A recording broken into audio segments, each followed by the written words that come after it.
Andy Grammer et Melissa Nkonda avec Keep Your Head Up à Rouge. Aujourd'hui, 4 octobre, c'est la journée mondiale des animaux. C'est aussi le jour de la Saint-François d'Assise. D'ailleurs, à tous ceux qui se prénomment François, bonne fête. Ça, c'est votre anniversaire aujourd'hui.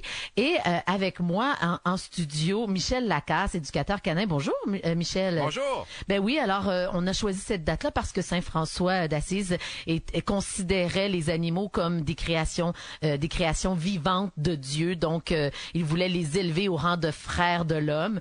Donc, aujourd'hui, on a donné cette journée de défenseur des animaux à Saint-François d'Assise. Puis un peu à toi aussi, Michel, parce que toi, t'es un digne représentant de la petite bête canine. Puis aujourd'hui, tu veux nous parler d'un sujet, les parcs à chiens qu'on retrouve dans plusieurs quartiers un peu partout à travers le Québec. Mm-hmm. Est-ce que c'est un avantage d'aller avec son chien dans un parc? Ben, les avantages, Patricia, là, sont très nombreux, mais les deux principaux, là, c'est qu'ils permettent aux chiens de dépenser de l'énergie, de courir là dans un espace qui est clôturé, ce qui n'est pas toujours possible si on n'a pas une cour arrière. Et aussi, les parcs à chiens sont formidables parce que les chiens peuvent s'amuser ensemble. Et ça, ben, c'est un côté intéressant parce qu'il y a très peu d'endroits qui leur donnent cette chance-là. Donc, deux aspects. C'est comme un party de chiens. Mais est-ce que tous les chiens ont leur place dans un parc à chiens? Tu sais, il y en a des plus territoriales, je sais pas, il y en a qui sont plus contrôlants. Alors, est-ce que tout le monde a sa place dans un parc? Ça, c'est une excellente question. Puis la réponse, c'est non.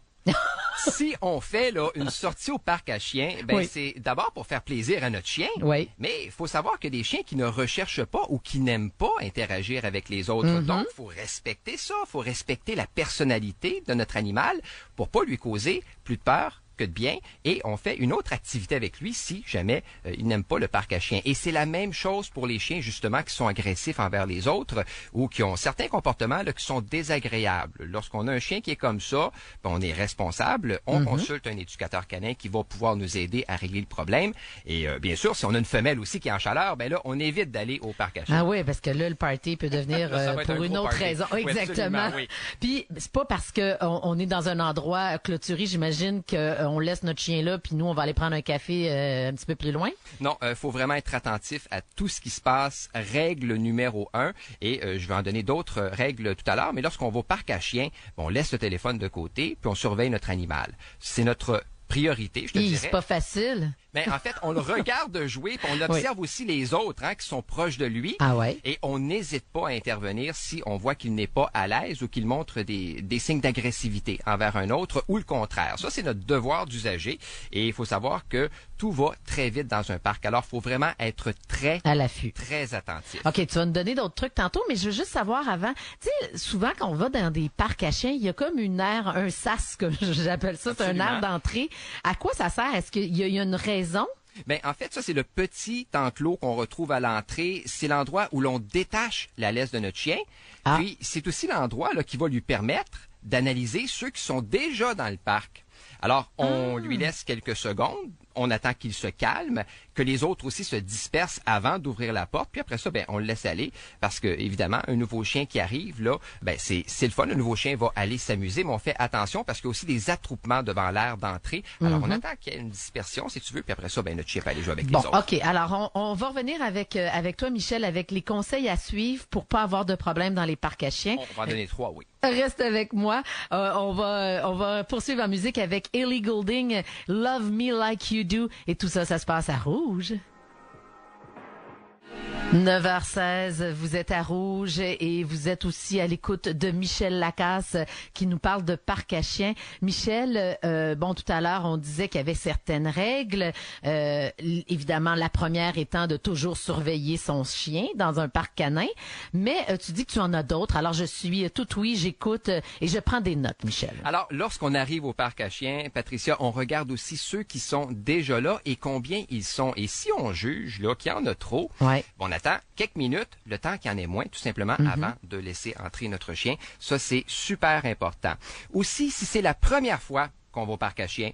Bon, on n'y va pas à 7 heures le soir, là. Hein? Alors, on opte plutôt pour un moment où c'est beaucoup moins achalandé pour permettre à notre animal d'explorer, de se familiariser aussi avec l'environnement à son rythme et on reste une vingtaine de minutes tout au plus. C'est suffisant pour une première visite. Okay. Troisième petit conseil, on rappelle notre chien une fois de temps en temps.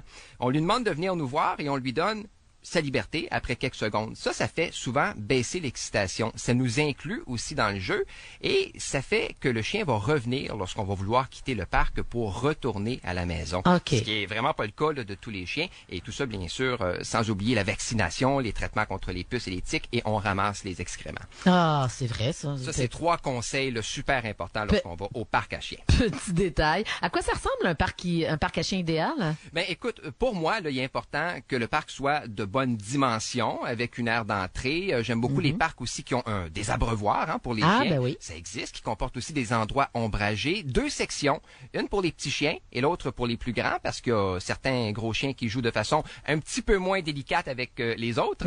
Et pour que les propriétaires soient confortables, ben ça prend aussi quelques bancs autour du parc pour une bonne supervision. Et puis pourquoi pas, ben, on rend l'endroit accessible aux personnes à mobilité réduite. Est-ce qu'il y en a beaucoup à travers le Québec des parcs à chiens? C'est quand même assez surprenant.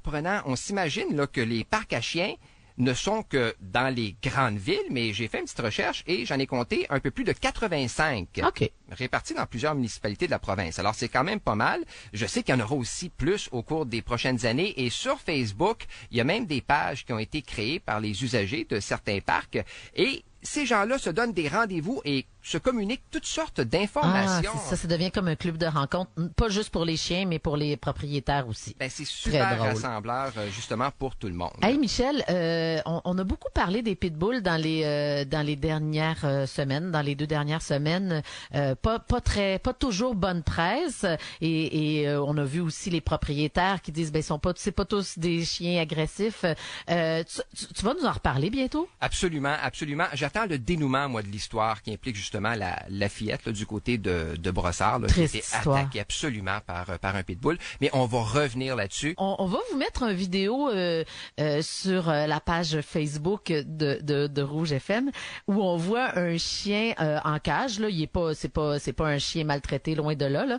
Et il y a une personne qui dit des petits mots de doux. Puis tu vois, au début, il est un peu sceptique. Là, il est comme un peu récalcitrant. Et tu vois là qu'il finalement il se laisse aller à cet appel de la tendresse. C'est plutôt charmant et mignon. Vous irez voir ça sur notre page Facebook. Patricia, bonne semaine. Merci beaucoup, Michel. Bye bye.